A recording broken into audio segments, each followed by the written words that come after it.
Welcome to Real Estate U with Lettiann.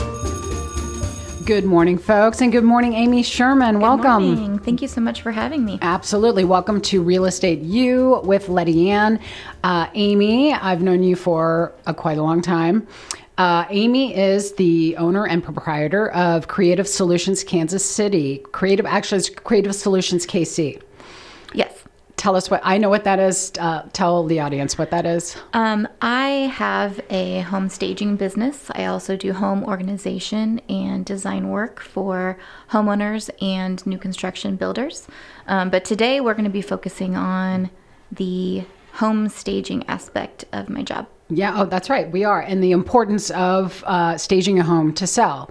So, but I just want to let everyone know, I mean, you assist home builders during the parade.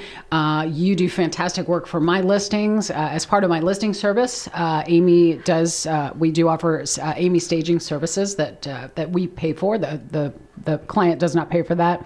Yes. And she does one heck of a job. So I'm always impressed, and just thank you. Thank you for that. Thank you so much. Yeah, I really enjoy doing anything that has to do with making your home look better. And we built a home, our first home my husband and I built together, and Amy helped us through the process from A to Z, picking out the tile, picking out the granite. I'm not good at that, and I can honestly say I don't care to do that. It doesn't interest me. So leave it to the professionals. Yeah. But one thing I loved about working with you, Lettiann, in your new home is that you didn't really want, a cookie cutter, boring house. You wanted to... Does that surprise you, Andy? Jazz it up a little bit and add some fun colors. And that was really fun for me to help you create a home that you love, that is reflective of your personality and the things and the colors that you love. So yeah, and thank you. And it was so fun to do that, because you're like, oh yeah, just be you. If you like that light fixture and it reminds you of icicles, get it. So it was really, really fun. And the thing is, I wouldn't have been able to do that without you. So thank you for that. You're welcome. So back to home staging. So when we list a home, I mean, there's so many variables here. You can have a vacant house. We can have somebody with copious amounts of items that they don't know where to begin. What do I do? Mm-hmm. What do I take off the counters? So what do you think the most important thing is? Maybe start with, how can a seller prepare or what do they look at if they don't have an eye? Like I truly don't have the eye, so I call Amy, 1-800-AMY. That's not her number, so don't call that. The first thing is not actually something that you would physically do, but kind of mentally prepare yourself to say goodbye to your home. Especially if you've lived somewhere for a long time, you just become attached to the place. And when you decide to make the decision to sell, you kind of have to emotionally detach yourself from the home, which makes it much easier in the selling process and the staging process. When you see things start to change, it starts to feel less and less like your home. If you're not emotionally prepared to do that, it just makes it harder on everyone, really.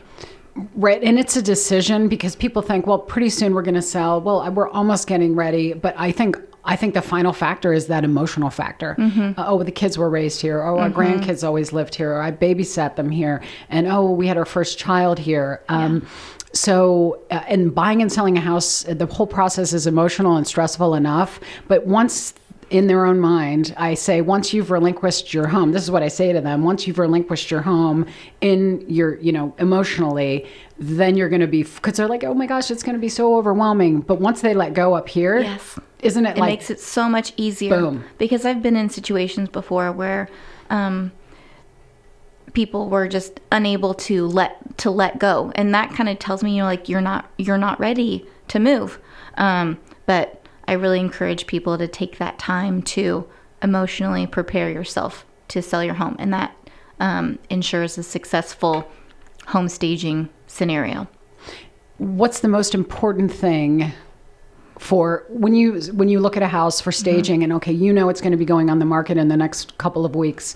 What's the most important thing in your eyes, or what you can share with others that might be, what do they need to dial in on? One thing that I always think about is when people go to look at a house that they may want to buy, they go online first. And so those photos online are so important. And I can't tell you how many times I've been looking at houses, MLS photos, and you're so distracted by all the stuff and all the clutter and people's personal tastes and belongings and this and that all over the place. So, why do you think agents don't see that when either they take it with their iPhone, which I do not, I have a professional photographer, folks, but why isn't the lens on of agents that see the toilet lids up and the towels are scattered and the cat boxes all over the floor? And I don't know. I don't know, and it boggles my mind. I mean, it's a combination of, having those professional photos are so important, and having it staged is so important because you only get one chance to make a first impression. And if someone goes online and looks at those pictures and it's not staged and there's stuff everywhere and poor quality of photos, I'm not going to take the time out of my day to go look at that house to see if I want to spend money and buy it. I would pass it on, be like, oh, that house is ugly. Oh, that house is, It's a poor first impression. Yeah, and you only get one chance. So when you stage, you're putting your best foot forward, and we're setting the stage, painting the picture to potential home buyers to show your house as best as it possibly can. And I sometimes people say, well, let's just quick and get it on the market. Mm-hmm. And I always wonder why that is. Like, why didn't you call me last month?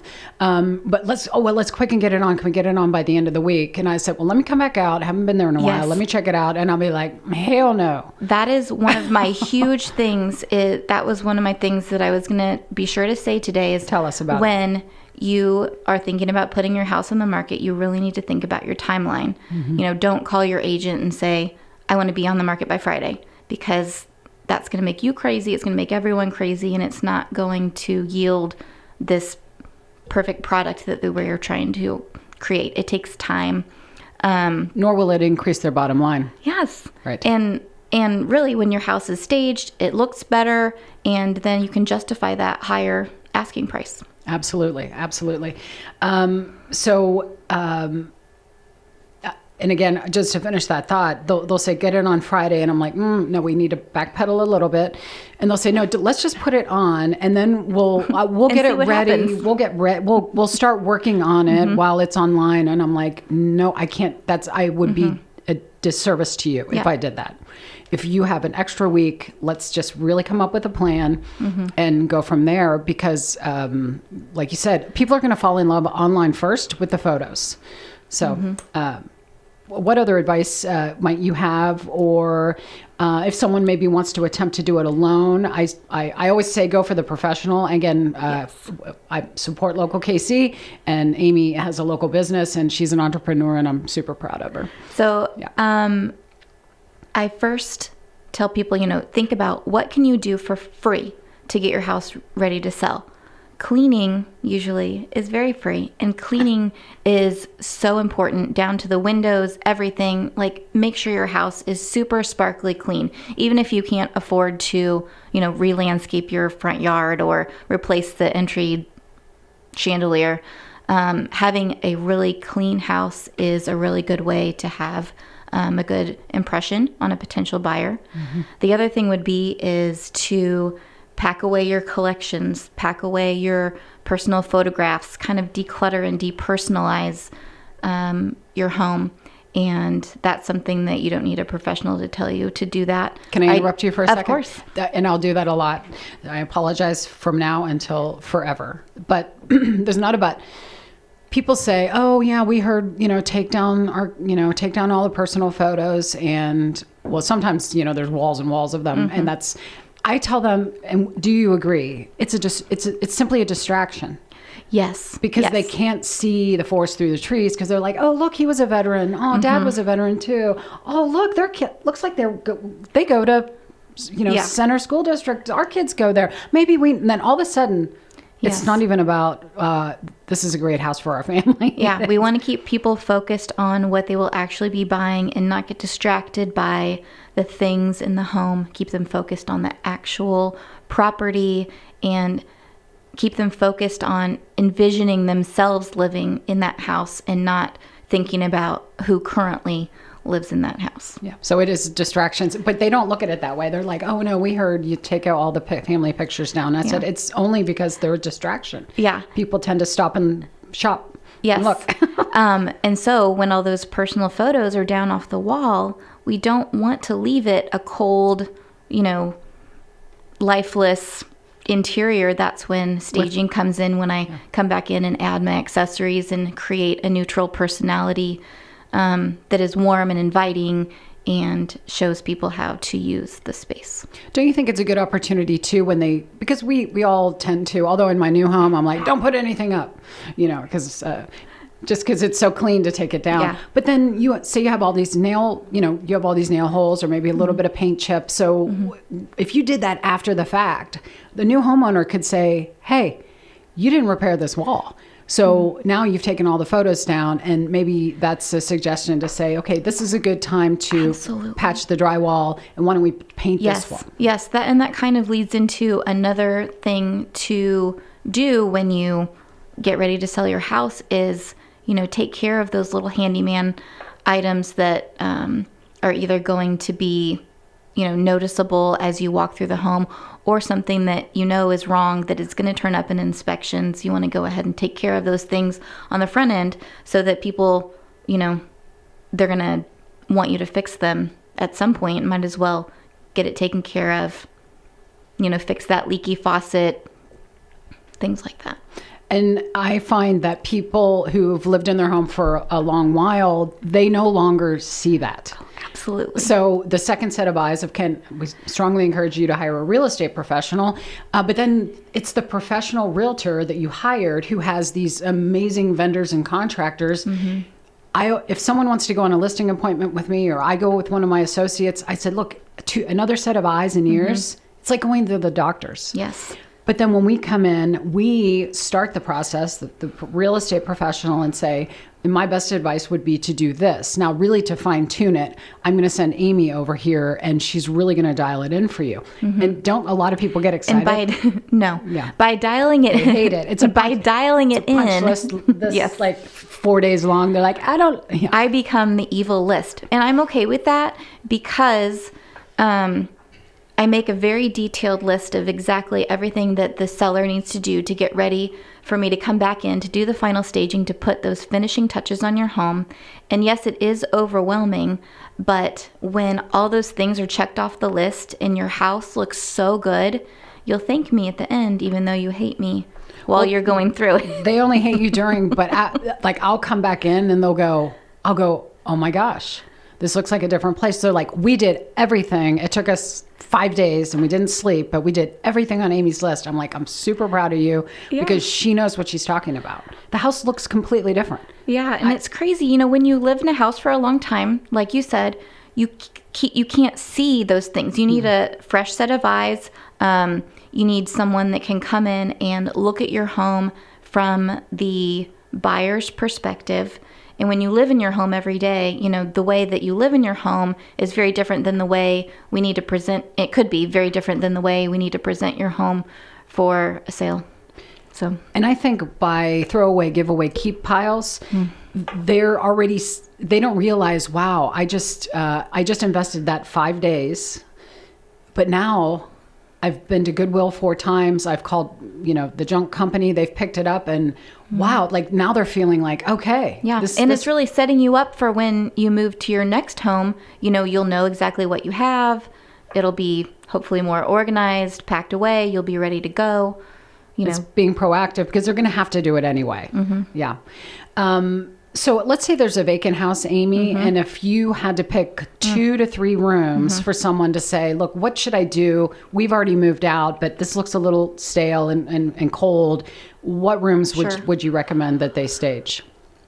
Well, part of it is absolutely the kitchen countertops.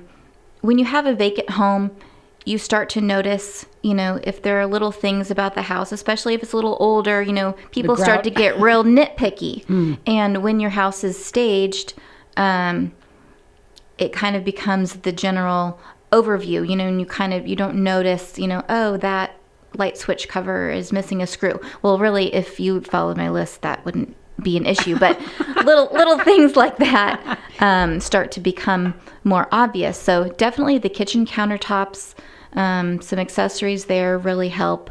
If there's a master bathroom, doing the countertop accessories and maybe some fresh white towels.